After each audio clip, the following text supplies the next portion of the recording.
Hello বন্ধুরা, cooking কম্পাসে সবাইকে স্বাগত। বাঙালির সবথেকে প্রিয় চাইনিজ ডিশের কথা উঠলে কিন্তু অবশ্যই চিলি চিকেনের নামটাই প্রথমে মাথায় আসে। তাই আজকের ভিডিওতে আমি তোমাদের সাথে শেয়ার করব চিলি চিকেনের একটা দারুণ রেসিপি, যেটা খেতে কিন্তু হবে খুবই টেস্টি। তো ফিরে আসছি ইন্ট্রো ভিডিওর পর।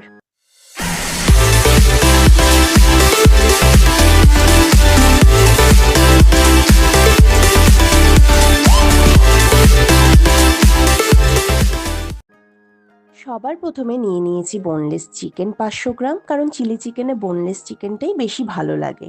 নিয়ে নিয়েছি আদা রসুন কুচি পরিমাণ মতো, একটা টমেটো, বড় বড় দুটো পেঁয়াজ, একটা গোটা ক্যাপসিকাম, একটা গোটা বেল পেপার কিউব করে কেটে নিয়েছি, আর একটা হাফ লেবু। চলুন শুরু করা যাক। চিলি চিকেন করতে আমি কি কি উপকরণ ইউজ করেছি সেটা আমি ফার্স্টে দেখিয়ে দিচ্ছি।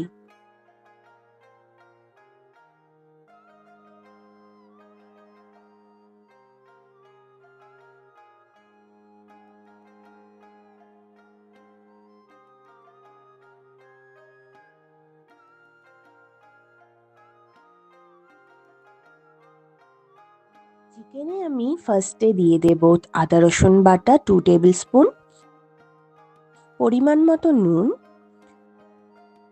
হাফ টেবিল স্পুন লঙ্কার গুঁড়ো, হাফ টেবিল স্পুন গোলমরিচ গুঁড়ো, 2 টেবিল স্পুন সয়া সস, একটা গোটা ডিম,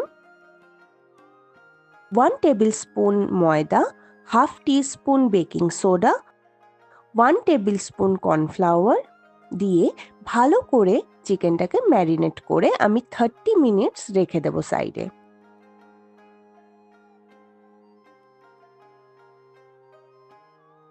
এরপর ম্যারিনেট করে রাখা চিকেনগুলোকে ভালো করে ভেজে নেব লো টু মিডিয়াম ফ্লেমে।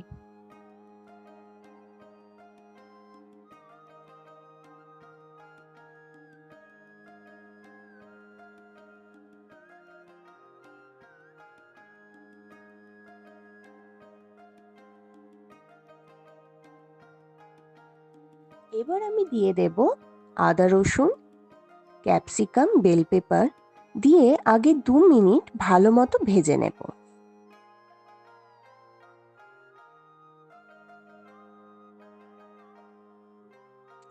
তারপর একটু ভাজা হয়ে গেলে দিয়ে দেব কেটে রাখা পেঁয়াজ এবং টমেটো।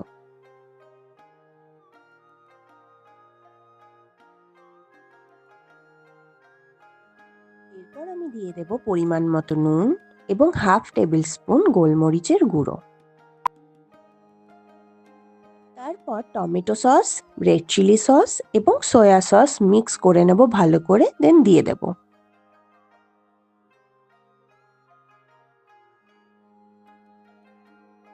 এরপর দিয়ে দেব ভেজে রাখা চিকেনগুলোকে, তারপর কয়েকটা লঙ্কা চিড়ে দিয়ে দেব, দেন ভালো করে নেড়ে চেড়ে নেব। আমি যেহেতু একটু গ্রেভি রাখবো তাই জলে 1 টেবিল স্পুন কর্নফ্লাওয়ার গুলিয়ে রেখেছিলাম সেটাকে এখন দিয়ে দেব। এরপর সবার লাস্টে ছড়িয়ে দিচ্ছি স্প্রিং অনিয়ন। তো বন্ধুরা, আমাদের তাহলে রেডি চিলি চিকেন। তো তোমাদের কেমন লাগলো রেসিপিটা অবশ্যই কমেন্টে জানিও। গরম গরম ফ্রাইড রাইসের সাথে বাড়িতে পারলে একবার ট্রাই করে দেখো, হোপফুলি দারুণ লাগবে। সবাই খুব ভালো থেকো, সুস্থ থেকো, আবার দেখা হবে নেক্সট ভিডিওতে। টাটা।